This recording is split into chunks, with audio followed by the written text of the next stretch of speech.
Welcome back, guys. So in this video, we'll be talking about method overloading. Okay.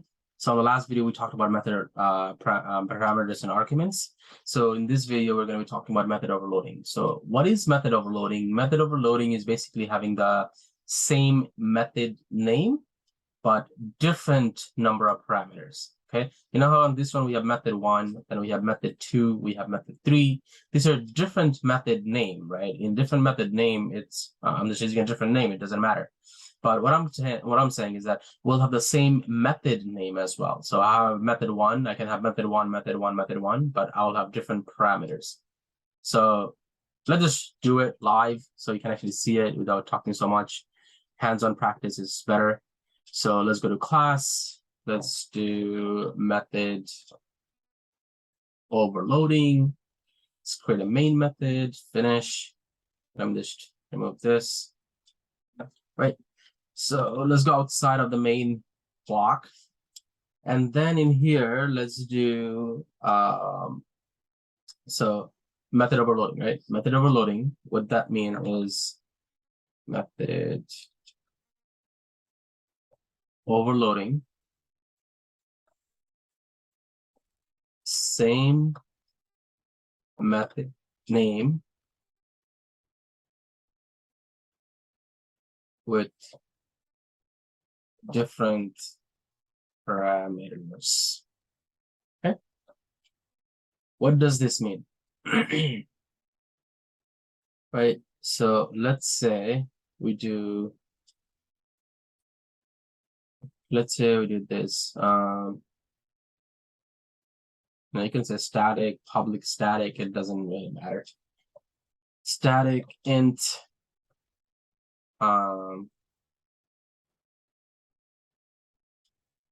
addition. Again, you could just call it whatever you want.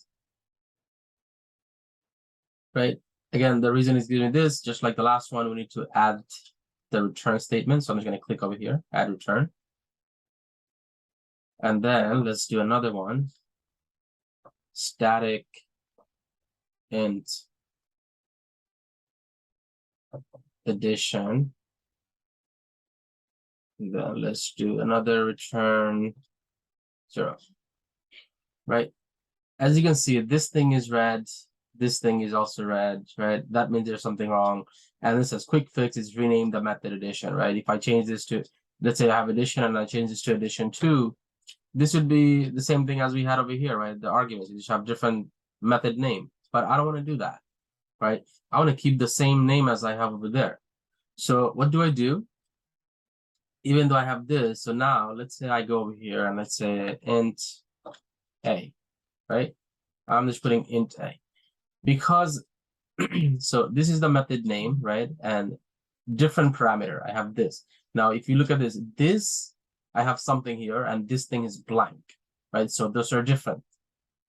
So that's basically what method overloading is. Same method name, which is, again, I have addition here, I have addition here, same method name, different parameters, which is, this is one parameter, and then we're going to have another parameter over here, right? So I can have, let's say, int.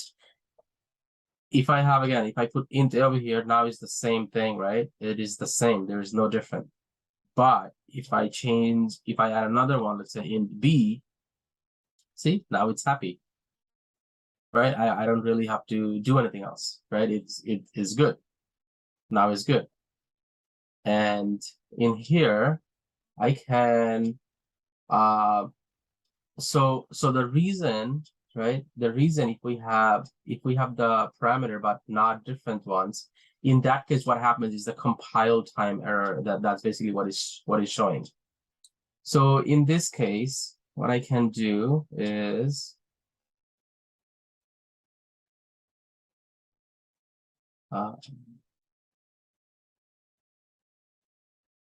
let's say I put a plus b over here, and over here I'm going to return a. Okay, I have a over here and a plus b over here. In here, if I do, as you know, because this is a return statement, if I don't put a print statement, it is not going to show me the result. So that's the reason why I'm putting this out. So if I don't put this and I just say addition, right?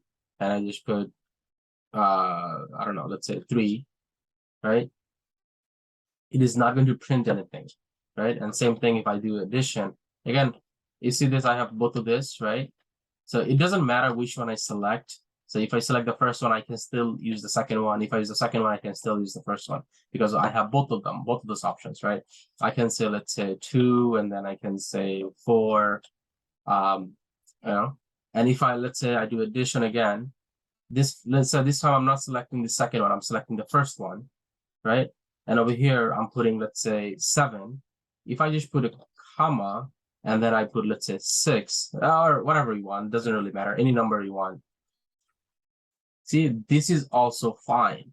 Even though I took on this first, but as soon as I hit comma and then this, it automatically knows that, okay, right now I'm not talking about this, I'm talking about this.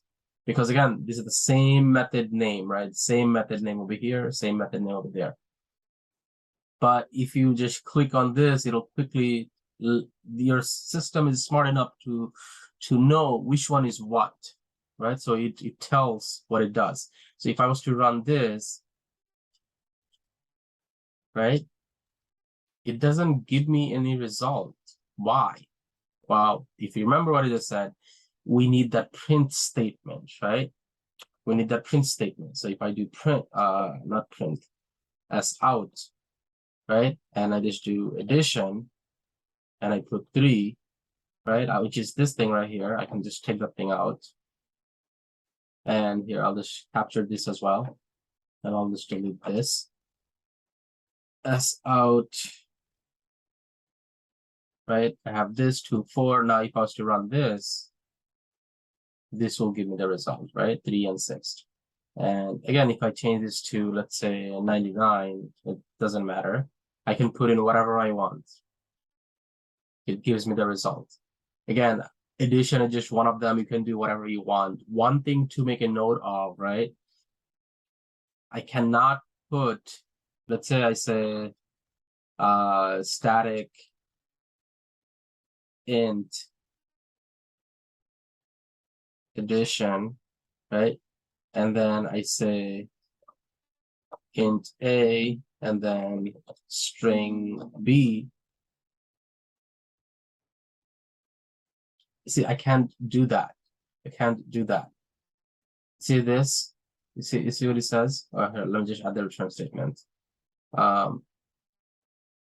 It's so there's different types. I can't really do that. I cannot have return A and then B. See, it wouldn't let me do that. I can't have both of them in the return statement. In the return statement, I can only put just one, not both of them.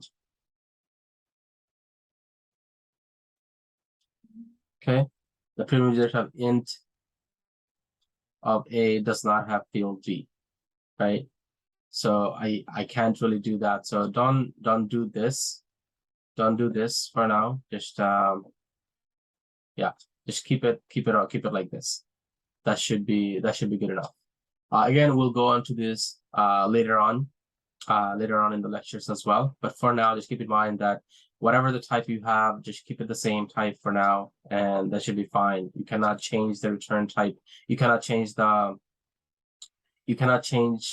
value to a string. That wouldn't work for now.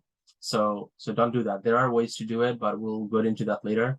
But for now, just remember that just keep it the same. Keep it the same. Whatever value you have over here, keep it the same. Don't change the return type from an int to a string or something else. That'll give you issues for now. So let's not do that for now.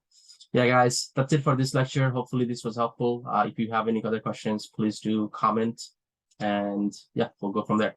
All right, guys, thank you so much. Have a good one.